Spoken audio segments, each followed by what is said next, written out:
go ahead and Yankees. Made you look good.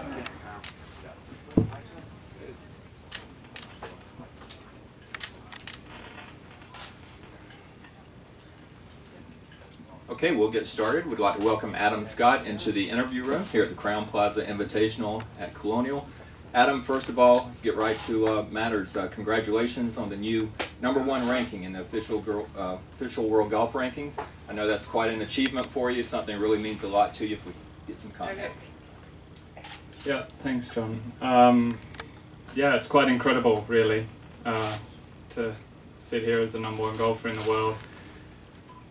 I feel I probably downplayed the rankings for the last few months, maybe out of trying to take some pressure off myself and just think about playing golf rather than other things that happen from it. And I think Monday morning when it was official, maybe I had a better sense of the achievement in becoming #1, and it certainly means a lot to me and my family and the team of guys around me who spend a lot of time with me.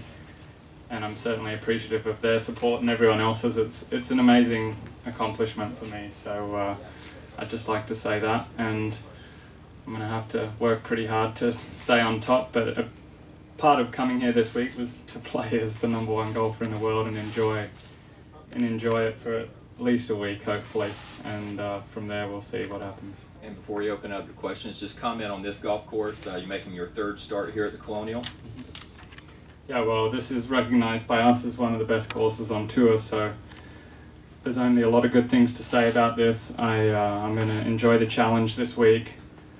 I think it's going to give me a good indication of where certain areas of my game are at as we head into a pretty important part of the year coming to the summer. A lot of big golf to be played, and you know, if I'm sharp with my wedges 100 yards and in this week, which I've worked hard on this year, then I feel like I'm going to have a good week. Okay, great. We'll open up questions. Hulk?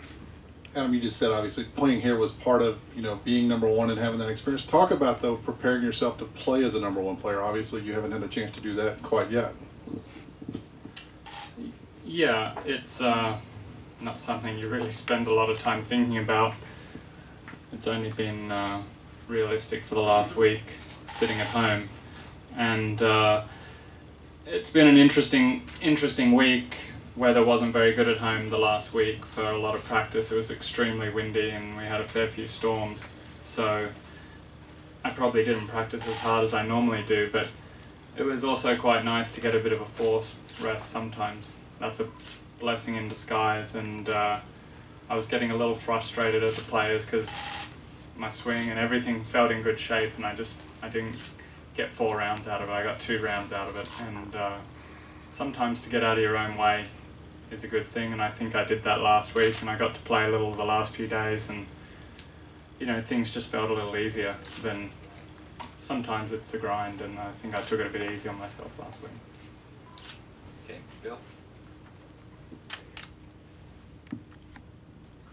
This is a good course for you to prepare for the Open and kind of working on shots that you want to improve on.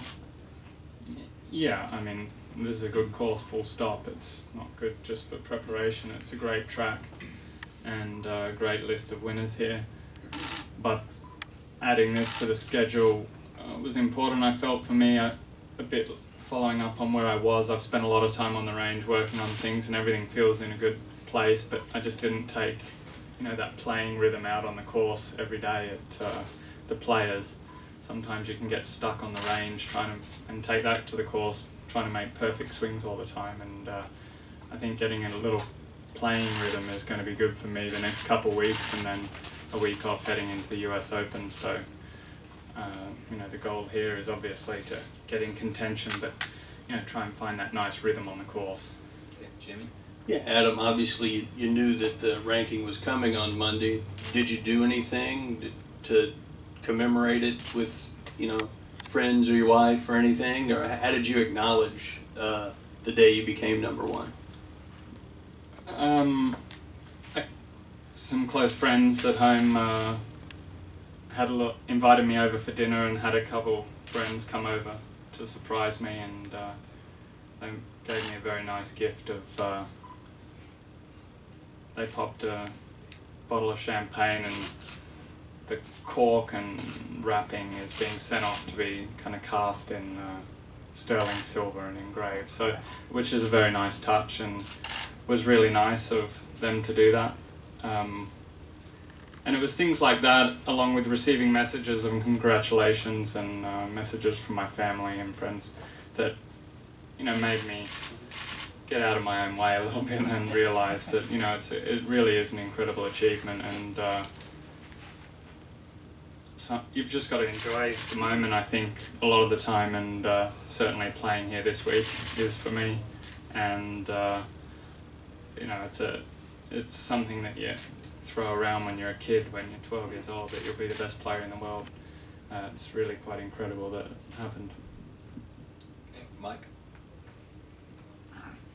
Was there a time, obviously Tiger had such a stranglehold on number one, that guys maybe just thought, hey, that's just the way it is, and number two is really the number one for everybody else? It definitely got that way after a couple of years, and being double the points in front of everyone else, like he was for a while. Honestly, from when I turned professional, it seemed quite unrealistic to think about the number one spot for a while. And I don't know, it's hard to look 10 or 12 years in the future from when you just turned pro. You have no idea, but it certainly felt that way, that it was somewhat unattainable throughout the early 2000s, that's for sure. And you know, a couple of guys got there. VJ, I think, kind of interrupted his real reign on number one, but it was just remarkable golf for such a long period of time, and for a while it was really off the radar for me, and only the last couple of years I felt my game was kind of elevating to a point where, you know, it's an achievable goal again. So I mean, it's quite a journey. It really is, from when you're a kid dreaming. Okay. Okay. As we've seen now, the number one spot obviously is attainable for other people, but also out here on the PGA Tour, I think last week Brendan became the 8th first-time winner already this year, and obviously there's established stars. What does that say about the state of the game right now, with so many different people having such an impact on what's going on? Yeah, I've talked a little bit about it this year, and the depth of talent out here, and just how difficult it is, how good everyone is, how over the last few years I've seen the work ethic generally go up a lot. Guys working a lot harder, guys a lot hungrier, seeing seeing how far they can push themselves out here. It's not just based on a bit of talent. You know, there's this hard work ethic that goes into it, and I've seen a lot of guys, you know, improve out of sight.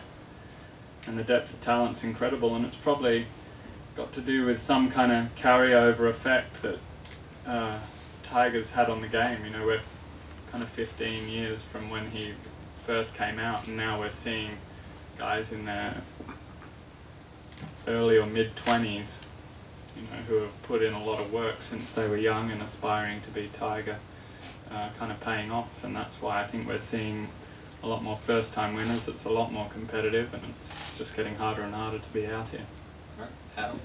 Adam, did it diminish the accomplishment in any way that you didn't achieve the number one ranking on the golf course when you had some chances? I'm going to say not really. It's yeah, sure, it would have been nice, but all the playing I did added up to this anyway. So it's just the way the system works, and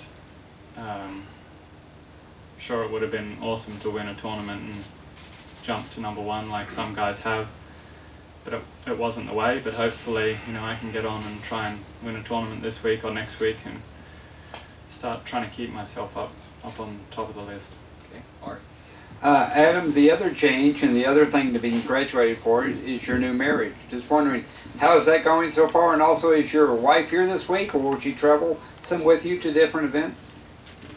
Well, so far so good. I haven't got myself into any trouble yet.